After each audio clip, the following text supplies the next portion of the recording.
hello जोंनि बर' हारिनि आदै मादै आदा जोंनि फंबाय बिनानावमोना लोगोसे बर' हारिनि आंगो लोगोफोर आं नमस्कार जेरै नोंथांमोना नायदों बिएम सोदोब चेनेल लोगोफोर बड'लेण्ड स्टेटनि थाखाय जोंनि बर' हारिनि फिसाफोरजों गोबां आफाद सोरजि जाबाय नङा होमबा मोनसे आफादनिफ्रायनो गोबां गावस्राबोबायबो नङा होमबा फारि फारि आं नोंथांमोननि सिगाङाव खोन्थालांगोन नोंथांमोना मोजाङै गोसो होनानै खोनासं आरो मोनसे फिसा खौरां नोंथांमोननि सिगाङाव फोरमायनो सानदों कि थांनाय 23 दिनैथ' 24 थांनाय 23 जानुवारियाव नैबे 2020 मायथाइनि जोंनि एनडिएफबि नि माखासे लिडारफ्रा दिल्लीयाव थांनानै जोंनि बड'लेण्ड स्टेटनि थाखाय माखासे एग्रिमेन्ट बा बेवहाय मोनसे सावरायनाय बिथांमोना थांदों सावरायनो थाखाय स' मोजां खौरां मोनगोन होननानै आं बेखौ आसा खालामो बेखौ आं नोंथांमोननि सिगाङाव खोन्थाबाय दायो आं बेखौ मिन्थिदों पार्सनेलि आं खोन्थाबाय नोंथांमोननो स' आं फारि फारि खोन्थानोसै दानाबा जोंनि बड'लेण्ड स्टेट जाय मुभमेन्ट बेवहाय जोंहा गोबां माने आफादफोर जाबाय जेरै हमना ला एनडिएफबि सिगाङाव फार्स्टआव मोनसेल'मोन नङा होमबा एनडिएफबि जाय national Democratic front of Bodoland army जायखौ बुङो बिथांमोना मोनसेल'मोन सिगाङाव बाट बिनि उनावहाय गावसोरो फारि फारि गावस्रालांबाय थादों जेरै हमना ला एनडिएफबि नि पि दङ एनडिएफबि जि दङ एनडिएफबि आर दङ एनडिएफबि डि दङ एनडिएफबि एस दङ नङा होमबा दिनै बिसोरो बुंनो थाङोबा मोनबा आं मिन्थिनाय मथे आंनिसिमबाय आं माने जेसेबांखिनि मिन्थिदों आं बेखौ खोन्थानि एनडिएफबिफोरा दिनैसिम गासै मोनबा नङा होमबा जेरै हमना ला NDFB R NDFB G NDFB D NDFB S NDFB P गासै मोनबा स' बिनि गेजेराव आरोबाव दंबावो एबसु अल बड' स्टुडेन्ट इउनियन बिथांमोना दिनै जोंनि बर' हारिनि थाखाय थैसोमगासिनो दं लिडारफोरा नङा होमबा स' दिनै जोङो बिथांमोनखौ गोबां सापर्ट खालामो बड'लेण्ड मुभमेन्टनि थाखाय जों धरना होयो ट्रेन गारि बन्द' खालामनाय लामा बन्द' खालामनाय नङा होमबा अफिस टफिस बन्द' खालामनाय जों गोबां माने बिराद जों मदद खालामबोबाय थाखा फैसानि सायावबो जों गोबां मदद खालामबोबाय नङा होमबा गिदिर गिदिर मिटिं जानाय बेवहाय जों गासिबो हालो दैलो गावनि खामानिखौ गारनानैबाबो थांबाय नङा होमबा बेफोर खामानिया गासिबो जोंनि बर' हारिनि दुलाराय बर' फरायसा आफाद एबा अल बड' स्टुडेन्ट इउनियननि खामानिमोन बिथांमोना जोंनि बर' हारिनि रायजो राजाफोरखौ लानानै गोबां गेदेर गेदेर धरना होदोंमोन गेदारिं खालामदोंमोन बड'लेण्ड स्टेटनि थाखाय जाय सिमांखौ बड'लेण्ड स्टेटखौ रायजो राजाफोरा नुदोंमोन बेखौ मोगथां महराव होनो थाखाय जोंनि अल बड' स्टुडेन्ट इउनियन बा दुलाराय बर' फरायसा आफादफोरा खामानि मावदोंमोन गोबां गेदेर गेदेर मिटिं खुंदोंमोन गोबां गेदेर गेदेर खामानि मावबोबाय बिथांमोननि दारैबो नङा होमबा आरो बेनि गेजेराव जोंहा दङ people joint action committee for Bodoland movement नङा होमबा स' बिथांमोनाबो जोंनि बड'लेण्ड स्टेटनि थाखायनो सिमां नुदों आरो बड'लेण्ड स्टेटखौनो दाफुंनो थाखायबो बिथांमोनाबो खामानि मावदों आरो लोगोसे जोंहा दङ पिपल डेम'क्रेटिक मुभमेन्ट फर बड'लेण्ड नङा होमबा पिडिएमबि पिपल डेम'क्रेटिक मुभमेन्ट फर बड'लेण्ड नोंथांमोना बेखौ खोनायाखै जानो हागौ बाट बियो बिसोरबो गोबां बर' हारिनि थाखाय मोजां खौसेथि लुबैयो रायजो राजा जेसेबांखिनि बिसोरखौ खौसेथि लुबैयो आरो बिनि गेजेराव जेसेबांखिनि आफाद बिथांमोना खौसेथि जानानै बिथांमोना माने बड'लेण्ड स्टेटनि थाखाय खौसेथियै माने आवगायलां आरो बिनि दाबिनायखौ खामानिखौ मावलां बेखौ लुबैयो आरो बिनि गेजेराव जोंहा जोबथायाव आं बेखौ बुंनो सानोखि बिटिएडि सरकार माने जोंहा हमना ला बेखौथ' बिल टिखौथ' बुंखाबायानो आङो बिथांमोनाथ' मोनसे आफादखा अलरेडि आरो बिनि गेजेराव जोंहा मोनसेबाव सरकार जोंहा बिटिएडि सरकार बिथांमोनाबो बड'लेण्ड स्टेटनि थाखाय गोबां माखासे मोजां खामानि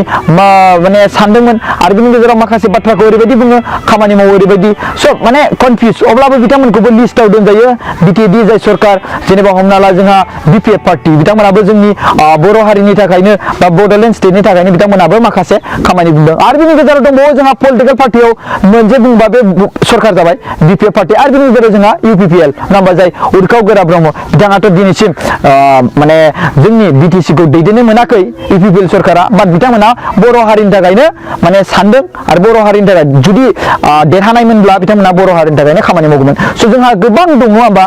लोगोफोर आं गासिबो आफादखौ थेंक इउ स' माच आरो गोजोननाय जासिहरबाय नोंथांमोना बेफोर खामानिखौ मावनायनि दारैनो जोंनि बड'लेण्ड स्टेट जाय सिमां नुनायमोन बे सिमाङा जाफुंहां जागासिनो दं आङो गासिबो बर' हारिनि जानानै गासिबो आफादखौ थेंक इउ स' माच आरो सेलिब्रेट जासियो कि नोंथांमोननि बे माखासे नाजानायावबो बे फिथाइ महरै नुजाहां जागासिनो दं बाट जों बेखौ नेगासिनो दं कि फिथाइया माबायदि जामारगोन स'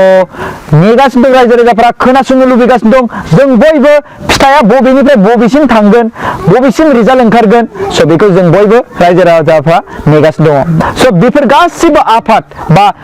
सरकारफ्रा बा पलिटिकेल पार्टिफ्रा जोंनि बड'लेण्ड स्टेटनि थाखाय नाजागासिनो दं आरो नाजाबोगासिनो दङ नङा होमबा आरो नाजाबाय थाबावगोन स' दिनै जोंनि खाथियाव फिसा मोनसे रिजाल्ट ओंखारहां जादों जाय रिजाल्टआ मोजां बेसेबांसिम जागोन बेसेबां फिथाइ नुजागोन जों बेखौ रावबो मिथिया बाट बेखौ बयबो नेगासिनो दं दिनै नङा होमबा स' बयबो मानसिफ्रा बुंदों दायो 1993 मायथाइयाव जेब्ला बड' अट'नमास काउन्सिल जायो अब्ला बै समावहाय आरो बिनि गेजेराव 2003 मायथाइयाव जेब्ला BTC जायो अब्ला बै समावहाय माखासे बर'फोरखौ खावसे 50-50 सो खालामबाय होननानै माखासे सुबुंफ्रा बेखौ फोसावगासिनो दङ नङा होमबा जेरै हमना ला जों बुंदोंमोन आसामखौ 50-50 नङा होमबा डिभाइड 50-50 आसामखौ बुंदोंमोन दायो बुंदों सिगां 2003 मायथाइयावनो बर'खौ मा खालामबाय डिभाइड 50-50 बड' नङा होमबा डिभाइड 50-50 बड' खालामबाय नङा होमबा बे समाव स' बे बाथ्राखौ जोंनि रायजो राजाफ्रा माखासे कमेन्ट खालामनानै होदों आरो स' बेफोरबायदि दावराव जानो नाङा लोगोफोर नोंगौ नंनायालाय साननो थांबा बेफोरबायदि जायो नङा होमबा जों बुंदोंमोन आसामखौ डिभाइड खालामनाय 50-50 2003 मायथाइयावसो मा खालामबाय जोंनि बर' हारिनि रायजो राजाफोरखौ मा खालामबाय 50-50 डिभाइड खालामबाय नङा होमबा बेफोरबायदि जाथाय जादों स' लोगोफोर जोंनि बर' हारिनि बे बड'लेण्ड स्टेट मुभमेन्टआव गोबां आफाद सोरजिजाबाय मोनसे आफादानो गोबां गावस्रालांबाय आरो गोबां गोदान आफादबो सोरजिजादों आरो गोबां जोंनि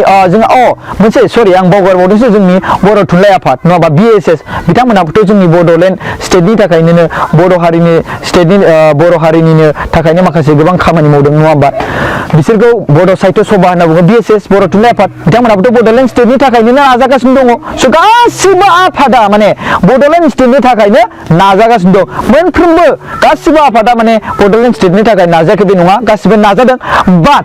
मोनसे खोथा बेनोखि बयबो राजा जानो लुबैयो मोनफ्रोमबो आफादा थांखिया बेनोखि बड'लेण्ड स्टेटनि थाखायनो बाट गासिबो राजा जाजोबनो लुबैयो जों नाम खामायसिनगोन जोंनि आफादा लाबोदों बड'लेण्ड स्टेटखौ दा नायबाय था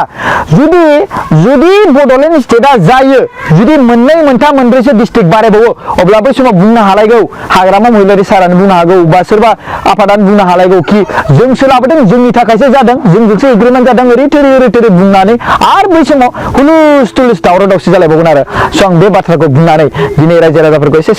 सिरि थाथ'नो आं मैयाबो बुंदोंमोन आरो आं दिनै बे बाथ्राखौ बुंनो सानदों कि